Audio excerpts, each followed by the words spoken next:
Hey everybody, welcome to my channel. Please take a minute to like, share, subscribe, leave me a comment if you'd like to.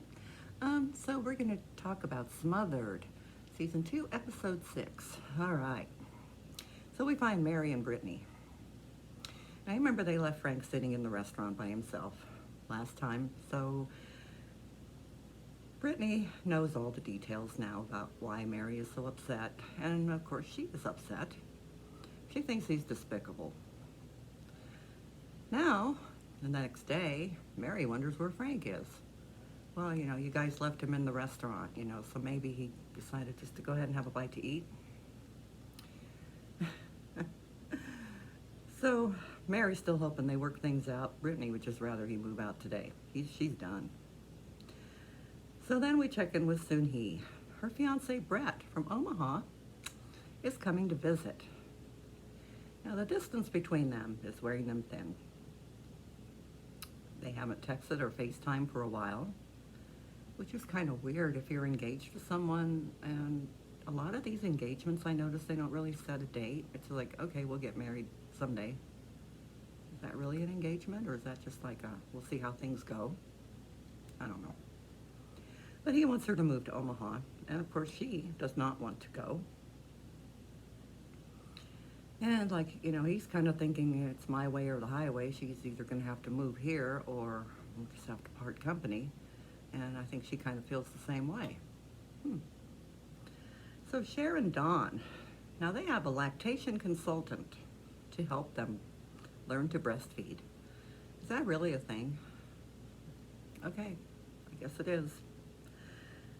Now Granny feels a little bad that Cher hasn't really come to her because she had breastfed 5 children. But, she doesn't want to be left out. So she's asking questions, and this lactation consultant thinks that's kind of cool in a way, that Granny is that involved, and they're all in their little matching dresses. She thinks it's a little strange because she's never had it happen before. Now, daughter actually wants mom to move out, go home, so they can be a family of 3 rather than a family of 4. She's kind of ready to try to bond with this child, and, trial and error. She will make mistakes, but, she has to learn on her own. So then we see Elena and Marcia. They're playing chase first thing in the morning. Marcia wants her to drive, but Elena doesn't want to. She thinks it will detach from her mom. But she does anyway. She puts her little booster seat up in the car, hops in, away they go. Marcia is not a driving instructor by any means. She's yelling at her constantly. Stop. You're going to hit that. You're turning too short, Just stop. Make a parallel parking, whatever. This poor girl, she's in tears. Her anxiety is like, bing. So, yeah. Marcia, just hire a driving instructor. They have them. Money well spent. This child ain't going to learn to drive with you yelling at her like that. She's going to get scared and not want to do it at all, which she's about there now. So come on, have a heart.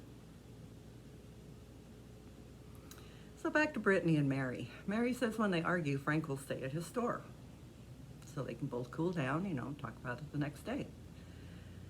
And Mary tells Brittany she will give him one more chance. And Brittany says she's heard this for 9 years. 9 years? One more chance for 9 years? The girl was, 10 when she started hearing this? Yeah. One more try.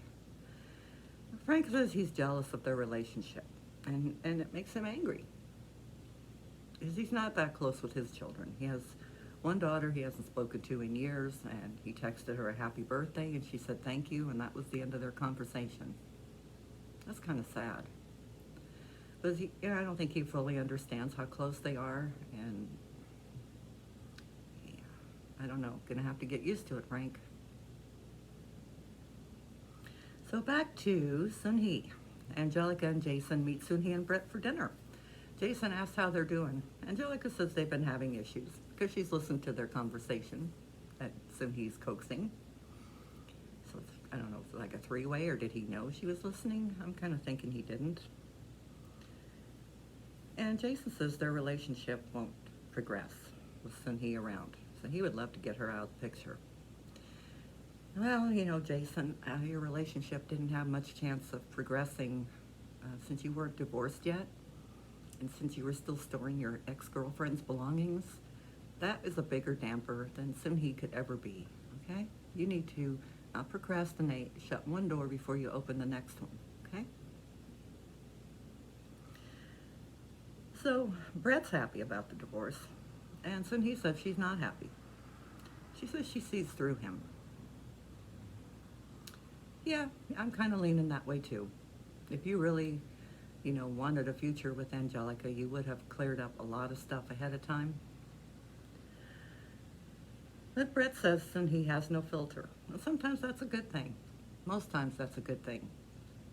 Who needs a filter? Why sit and lie to somebody and tell them, oh yeah, you're doing great, when deep in your heart you're saying, what a jerk. So Jason says she should worry about her relationship. And Brett complains about Sun-hee not moving, and he refuses to move because he has two kids, 16 and 13 years old. So Sun-hee says he's wrong. Okay? Sun-hee, or Angelica, thinks it would be perfectly fine for him to move to Vegas and leave his kids behind in Omaha and see them whenever. And, Sun-hee says, guys, it's always going to be me and her. If you don't like it, you can go. I pretty well summed it up. It's their way or the highway. So I don't know what these guys are going to do. They may both be single by next episode. We don't know. But, yeah. So leave me your thoughts, your comments, and I will see you later. Bye.